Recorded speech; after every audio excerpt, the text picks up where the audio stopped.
Catatan Presiden RI. Presiden Jokowi minta kepada seluruh jajaran aparatur negara untuk menghilangkan sifat hedonisme dan pamer kekuasaan. Dan kalau seperti itu ya, kalau menurut saya pantas rakyat kecewa. Karena pelayanannya dianggap tidak baik, kemudian aparatnya, perilakunya jumawa dan pamer kuasa, kemudian pamer kekayaan, hedonis. Oleh sebab itu saya minta kepada seluruh menteri dan kepala lembaga untuk mendisiplinkan para di bawahnya, memberitahu apa-apa yang tidak boleh dilakukan dan apa yang boleh dilakukan. Kemudian di Polri maupun di Kejaksaan Agung dan aparat hukum lainnya, benahi dulu di dalam, kemudian selesaikan dan bersihkan kementerian atau lembaga lainnya. Sekali lagi, saya ingin tekankan supaya ditekankan kepada kita, kepada bawahan kita, jangan pamer kekuasaan, jangan pamer kekayaan. Presiden Jokowi menghadiri pembukaan Rapat Koordinasi Nasional Penanggulangan Bencana tahun 2023 di Jakarta. Perubahan iklim itu menyebabkan frekuensi bencana alam di dunia naik drastis. Dan Indonesia menempati 3 teratas paling rawan bencana. Negara kita ini naik 81% frekuensi bencana alamnya. Dari tahun 2010 itu 1945 bencana, di tahun 2022 melompat menjadi 3.544. Inilah catatan Presiden RI, catatan tentang kegiatan Presiden Jokowi dalam menjalankan roda pemerintahan dan kenegaraan pada pekan ini. Bersama saya Musli, inilah catatan Presiden RI selengkapnya. Catatan Presiden RI. Senin 27 Februari di Istana Kepresidenan Bogor, Jawa Barat, Presiden menerima pimpinan dan anggota Komnas Perempuan. Ketua Komnas Perempuan Andi Yantriani dalam keterangan pers antara lain mengungkapkan, dalam pertemuan itu Presiden Jokowi menegaskan dukungannya untuk memastikan penghapusan kekerasan terhadap perempuan dan implementasi Undang-Undang Tindak Pidana Kekerasan Seksual. Lebih lanjut, Ketua Komnas Perempuan mengungkapkan dalam pertemuan itu Komnas Perempuan menyampaikan sejumlah isu di antaranya soal penghapusan kekerasan terhadap perempuan dan kasus kekerasan khususnya kekerasan seksual. Dukungan beliau untuk memastikan penghapusan kekerasan terhadap perempuan termasuk dalam hal implementasi Undang-Undang Tindak Pidana Kekerasan Seksual dan mendorong adanya payung hukum yang lebih baik bagi perempuan pekerja, khususnya perempuan pekerja rumah tangga. Kami juga membincang untuk melakukan tindak lanjut yang lebih spesifik pada kementerian lembaga yang terkait, termasuk dalam hal misalnya menyikapi mekanisme non-judisial dalam penyelesaian pelanggaran HAM masa lalu dalam berbagai rencana aksi nasional seperti rencana aksi nasional HAM, rencana aksi nasional mengatasi ekstremisme yang mengarah pada terorisme, dan juga terkait dengan kondisi perempuan berhadapan dengan hukum, termasuk misalnya terkait dengan hukuman mati maupun berbagai situasi kebijakan yang diskriminatif di beberapa daerah di Indonesia. Dalam pertemuan dengan Komnas Perempuan di Istana Kepresidenan Bogor, Jawa Barat itu, Presiden Jokowi didampingi oleh Menteri Pemberdayaan Perempuan dan Pelindungan Anak atau PPA, I Gusti Ayu Bintang Darmawati, dan Menteri Sekretaris Negara Pratikno. Senin 27 Februari masih di Istana Kepresidenan Bogor, Jawa Barat, Presiden Jokowi menerima panitia seleksi atau pansel calon anggota Komisi Pengawas Persaingan Usaha tahun 2023-2028. Ketua panitia seleksi, Profesor Ningrum Natasha Sirait, setelah bertemu dengan Presiden Jokowi dalam keterangan persnya menjelaskan panitia seleksi telah menyelesaikan proses seleksi dan melaporkannya kepada Presiden. Menurutnya, pihaknya melaporkan dan menyerahkan kepada Presiden 18 nama calon dari hasil seleksi yang telah dilakukan. Ke-18 nama calon anggota KPPU itu merupakan hasil seleksi dari 228 pendaftar yang telah mengikuti tahapan-tahapan seleksi. Selain itu, Ketua Panitia Seleksi calon anggota KPPU tersebut juga menjelaskan sesuai dengan jadwal Presiden akan menyerahkan nama-nama calon anggota KPPU tersebut kepada DPR. Kami melaporkan kepada Bapak Presiden 18 nama calon ataupun kandidat komisioner KPPU yang sudah diterima oleh Bapak Presiden beserta Mensesnek. Kami juga menyampaikan laporan berisi proses seleksi sampai selesai dan sudah kami sampaikan juga beberapa tambahan dari anggota pansel, dan Bapak Presiden telah menerima masukan-masukan dan catatan-catatan serta akan sesuai jadwal waktu akan menyampaikannya kepada DPR dalam waktu dekat. Presiden Jokowi ketika menerima pansel calon anggota KPPU itu didampingi oleh Menteri Sekretaris Negara Pratikno. Selasa 28 Februari, Presiden Jokowi dan Ibu Negara Nyonya Iriana Jokowi bertolak menuju Provinsi Kalimantan Utara untuk melakukan kunjungan kerja. Presiden Jokowi dalam kunjungan kerja itu antara lain melakukan kegiatan di Kota Tarakan, kemudian kegiatan di Kabupaten Bulungan, serta melakukan kegiatan di Kabupaten Malinau.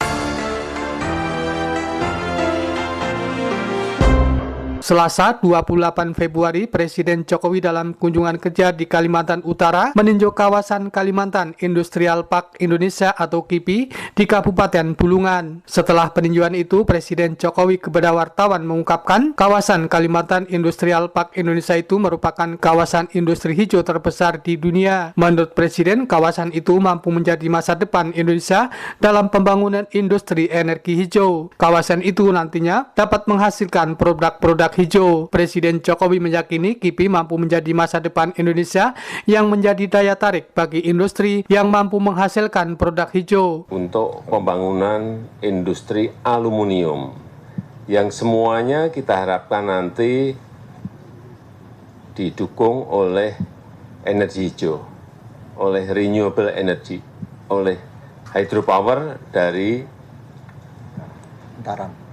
Sungai Mentarang, Sungai Kayan di Kalimantan Utara.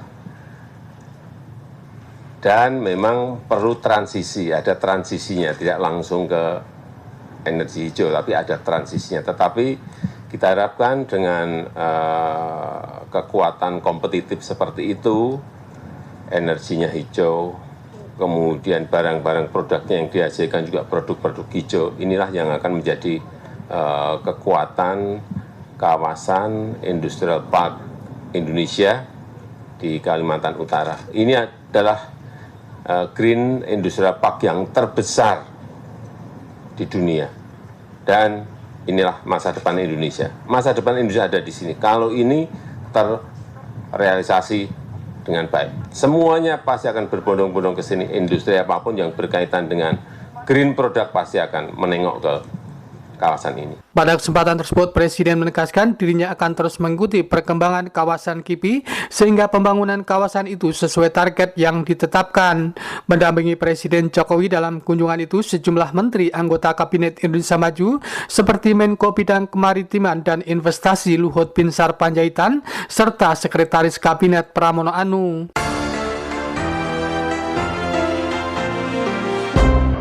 Selasa 28 Februari masih dalam kunjungan kerja di Provinsi Kalimantan Utara, Presiden Jokowi dan Ibu Negara Nyonya Iriana Jokowi mengunjungi Pasar Tengayun, Kota Tarakan. Presiden Jokowi dan Ibu Negara di pasar tersebut menyapa para pedagang sekaligus untuk mengetahui harga dan pasokan sejumlah bahan pangan. Dengan kami berdialog tentang harga-harga barang, jadi beliau tanya tentang harga barang, mudah-mudahan ada respon kalau ada kenaikan harga barang. Jadi kami dari pedagang bisa menjual dengan baik, dengan pembeli aman karena Presiden sudah tahu ada kenaikan harga kah, begitu. Selain mengunjungi pasar di Kota Tarakan, Presiden juga mengunjungi Kampung Nelayan Tanjung Pasir, Kota Tarakan. Pada kesempatan itu, Presiden Jokowi bertemu dengan perwakilan nelayan untuk berdialog dengan para nelayan tersebut. Kemudian juga ke pengeringan menjadi ikan asin, saya kira secara umum baik, tetapi ada keluhan mengenai solar bersubsidi yang sering kadang-kadang tidak mereka dapatkan. Ini tadi yang langsung saya telepon ke Menteri untuk menyelesaikan keluhan dari para nelayan. Selain itu ada hal lain apa lagi, Jok? Termasuk tadi ada permintaan peremajaan alat tangkap. Oh iya, pertama solar bersubsidi, yang kedua permajaan alat tangkap. Tadi juga tadi sudah telepon Pak Mensekap ke Menteri KKP untuk disiapkan motor-motor dengan kekuatan tadi diminta 15 TK. Saya kira memang ada perlu beberapa yang perlu diperbarui. Sejumlah menteri mendampingi Presiden dalam kunjungannya ke pasar dan kampung nelayan, seperti Menteri Investasi dan Kepala BKPM Bahlil Lahadalia, serta Sekretaris Kabinet Pramono Anung.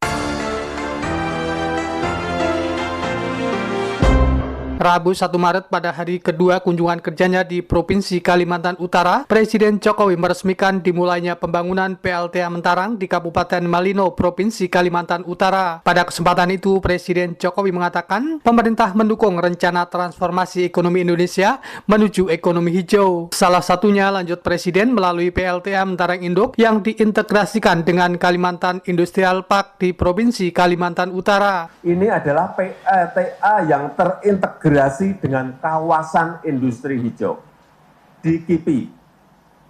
Di Malino, KIPI ada di Kabupaten Bulungan, yang nantinya produk-produk yang dihasilkan karena energinya hijau, produk-produk yang dihasilkan nanti yang di Bulungan, di kawasan Industrial Park Indonesia, di Bulungan, juga produk-produk hijau. Produk-produk yang emisi karbonnya rendah, produk-produk yang memiliki harga yang premium tetapi kompetitif. Karena apa? Energinya dari energi hijau dari Sungai Mentarang di Kabupaten Malino. Presiden menuturkan pengintegrasian itu bukan perkara mudah serta membutuhkan anggaran yang besar. Setelah menyelesaikan seluruh kegiatan dalam kunjungan kerja 2 hari di Provinsi Kalimantan Utara, Rabu siang Presiden Jokowi dan Ibu Negara Nyonya Iriana Jokowi kembali menuju ke Jakarta. Kamis 2 Maret, Presiden Jokowi di Istana Negara Jakarta memimpin sidang Kabinet Paripurna. Pada pengantar sidang Kabinet Paripurna itu, Presiden Jokowi menyinggung persoalan yang sedang menjadi sorotan masyarakat luas. Di hadapan para menteri dan kepala lembaga, Presiden Jokowi secara tegas minta seluruh jajaran aparatur sipil negara agar dapat disiplin dalam menghilangkan sifat hedonisme. Presiden Jokowi menilai sifat hedonis, jumawa, dan pamer kekuasaan sangat merugikan dan dapat menciptakan kekecewaan di masyarakat. Dari komentar-komentar yang saya baca, baik di lapangan maupun di kementerian, di media sosial, karena peristiwa di pajak dan biaya cukai, saya tahu betul mengikuti kekecewaan masyarakat terhadap aparat kita, aparat pemerintah. Dan hati-hati, tidak hanya urusan pajak dan bea cukai, ada kepolisian dan juga aparat hukum lainnya, terhadap birokrasi yang lainnya. Dan kalau seperti itu ya, kalau menurut saya pantas rakyat kecewa karena pelayanannya dianggap tidak baik, kemudian aparatnya, perilakunya jumawa dan pamer kuasa, kemudian pamer kekayaan, hedonis. Oleh sebab itu saya minta kepada seluruh menteri dan kepala lembaga untuk mendisiplinkan para di bawahnya, memberitahu apa-apa yang tidak boleh dilakukan dan apa yang boleh dilakukan. Kemudian di Polri maupun di Kejaksaan Agung dan aparat hukum lainnya, benahi dulu di dalam, kemudian selesaikan dan bersihkan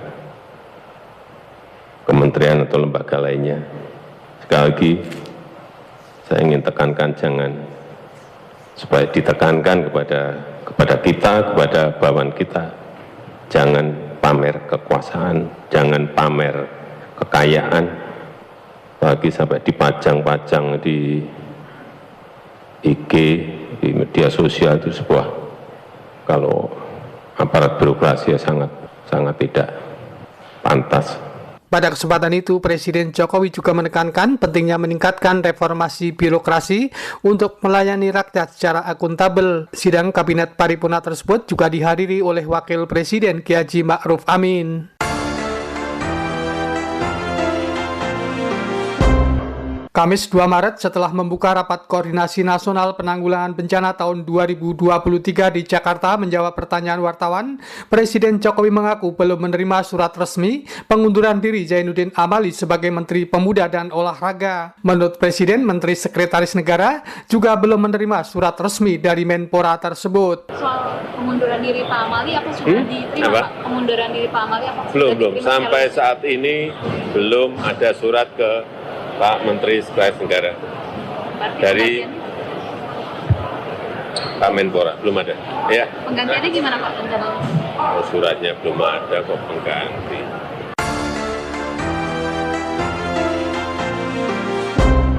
Kamis 2 Maret, Presiden Jokowi menghadiri dan membuka Rapat Koordinasi Nasional Penanggulangan Bencana tahun 2023 di Jakarta. Presiden Jokowi pada kesempatan itu menegaskan masalah yang dihadapi dunia saat ini adalah persoalan perubahan iklim. Menurut Presiden, perubahan iklim menyebabkan frekuensi bencana alam mengalami kenaikan yang pesat. Lebih lanjut, Presiden menegaskan kenaikan frekuensi bencana alam juga terjadi di Indonesia. Perubahan iklim itu menyebabkan frekuensi bencana alam di dunia naik drastis, dan Indonesia menempati 3 teratas paling rawan bencana. Negara kita ini naik 81% frekuensi bencana alamnya. Dari tahun 2010 itu 1945 bencana, di tahun 2022 melompat menjadi 3.544.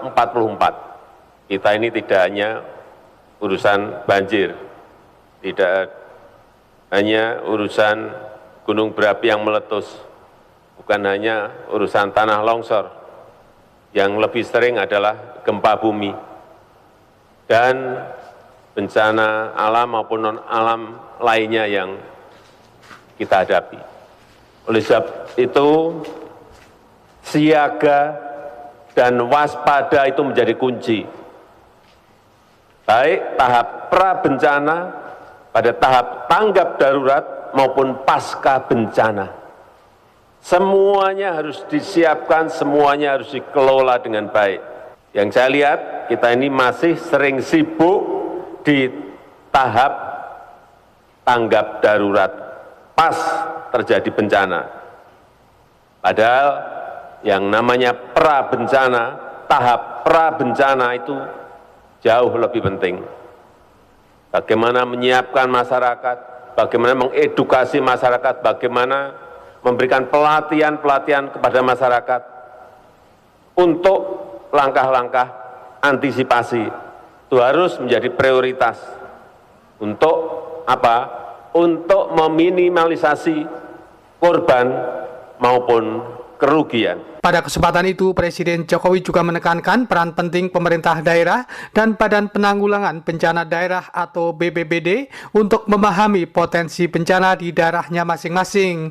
Hal tersebut lanjut Presiden untuk mempersiapkan langkah penanggulangan bencana, salah satunya dalam mempersiapkan anggaran. Presiden menilai pemerintah daerah dan BPBD seharusnya sudah dapat menghitung jumlah anggaran yang dibutuhkan.